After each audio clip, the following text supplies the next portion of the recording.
Welcome back mga kaltab. Ito na naman po ang inyong lingkod, si Mr. Destiny. At magbibigay po tayo ng pinakamainit na update po ngayon sa social media. Ito po yung ebidensya at resibo mga kaaldab na lagi ko naman pong sinasabi at pinapaliwanag po sa inyo. Dito po malalaman ninyo ang buong istorya at buong kwento na tama po lahat ang sinasabi ni Mr. Destiny. Mapapansin nyo po sa video na yan mga kaaldab kung ano nga po ba ang ibig kong sabihin o pinupunto ko. Dito po kasi may kita nyo naman po wala rito si Meng, si Alden, si Catherine. Ginamit ko po talaga to para sabihin sa inyo na ganito po talaga ang taktika ng GMA. Kita nyo lahat po ng karamihan. Ang karamihan po ng mga artista ng ABS-CBN at GMA Network full support sa pelikula nila Catherine at ni Alden Richards. Kung matatandaan nyo po yung Hello Love Again o Hello Love Goodbye, hindi masyado ganito yung pinakitang suporta. Hindi, para lang klaro, may video naman po yun. Pwede nyong hanapin, pwede nyong balikan at sabihin sa akin. Kasi marami pong mga kumbaga article na kumalat nga po pagkatapos nito.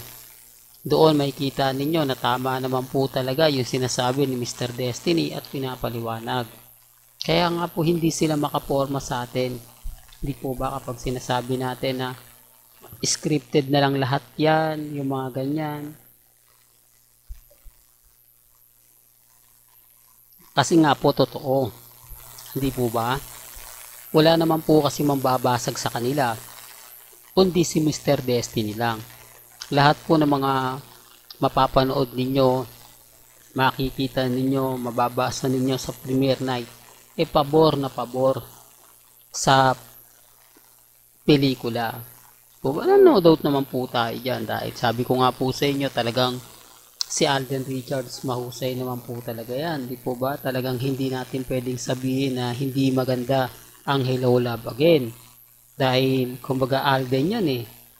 Hindi ko to pinopromote. Sinasabi ko lang po yung mga opinion ng mga netizen. Yung mga opinion ng mga taong nakapalibot po kina Alden Richards at kay Catherine. Pinapakita ko lang tong video na to para lang malaman ninyo kung gaano nga po ba sinuportahan talaga. Kasi halos kalahati po ng mga nanonood nasa ABS-CBN at GMA Network. Isama nyo pa po dyan yung ABS-CBN Management, GMA Network Management, at pamilya ni Alden, pamilya nila Catherine. Ngayon alam nyo na kumbaga ganito talaga yung mga taktika. At least finally mga kaaldab, tapos na rin po ang promotion ng Hello Love Again. Ngayon back to normal na. Although sabihin natin baka Mr. Destiny pupunta pa po sila sa mga mall, magbebenta ng ticket para mas lalong kumbaga mas marami pang maibenta.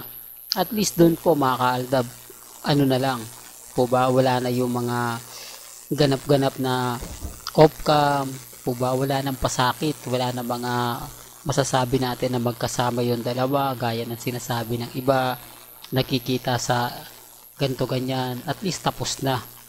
Dahil focus na po ngayon si Alden Richards sa pelikula nila ni Heaven. Yan din po yung isa sa kumbaga natabunan, no? Nakakalungkot po dahil kumbaga hindi natin alam kung December nga po ba ang showing niya o January.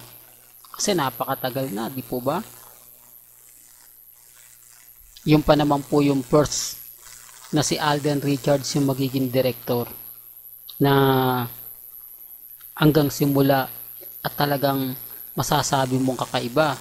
Dahil suspense thriller daw po ito, sabi nga ni Heaven Paraleo, na mas kaabang-abang daw at talagang magugustuhan daw po ng mga fans yung ginawa nilang pelikula dahil stricto daw po talaga si Alden Richards sa mga eksena na kahit tapos na, basta't hindi niya nagustuhan, ipauulit po. Ganyan po kahusay ngayon o ka-stricto si Alden Richards. Pero bago nga po pala natin ituloy itong magandang update na to, kung bago ka lang sa channel na to at isa kang true-blooded Aldab Nation na nagmamahal kina Mengay at Isoy, tama po ang channel na pinuntahan mo, kaya consider na po kitang bagong subscriber. At huwag mong kalimutang i-share ang mga video po natin sa mga mamis, sa mga titas, at sa mga senior. Remind ko lang po sa mga dumadaan at sa mga bumibisita. May kanya-kanya po tayong opinyon, may kanya-kanya po tayong pananaw. Hindi po ako namimilit sa mga taong ayaw pong maniwala. Hindi po tayo namimilit sa mga taong kumbaga laging galit, laging inis sa channel natin na kahit alam naman po nila na Aldab lang po tayo, marami pa rin po ang nagre-react, marami pa rin po ang mga nagsasabi po ba? Kaya nga po sabi ko sa inyo, ako kampante lang po tayo, matatag sa dami kasi ng mga nagsasabi ng ganito, nagsasabi ng ganyan. Relax lang po kayo po ba, maging kampante lang po kayo. Malay nyo, di po ba, bukas sa makalawa mag-iba na yung senaryo, mag-iba na yung kwento na dati-rating kumbaga tayo yung binubugbog, tayo yung dinadown, nasa angat naman po tayo. Hindi po ba, na hindi natin ine-expect na baka ngayong Pasko mag-iba na po yung senaryo.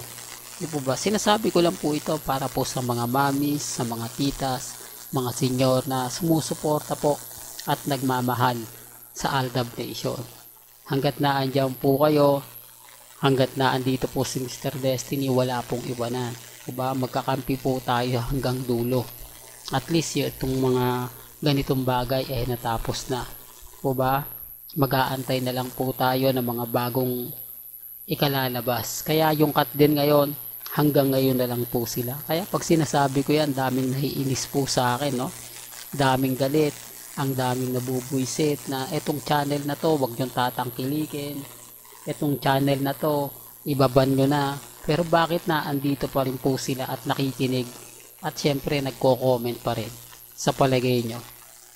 Di po ba? Well, hanggang dito na lang po ang ating latest updates. Kaya kung gusto nyo pa po ng pinaka-latest at sariwang update, sabay tumutok lang po kayo dito po sa channel ni Mr. Destiny para updated kayo sa mga bago at sa mga latest po na i-upload po natin maya-maya lang. Hanggang sa muli, salamat po sa panonood at pakikinig.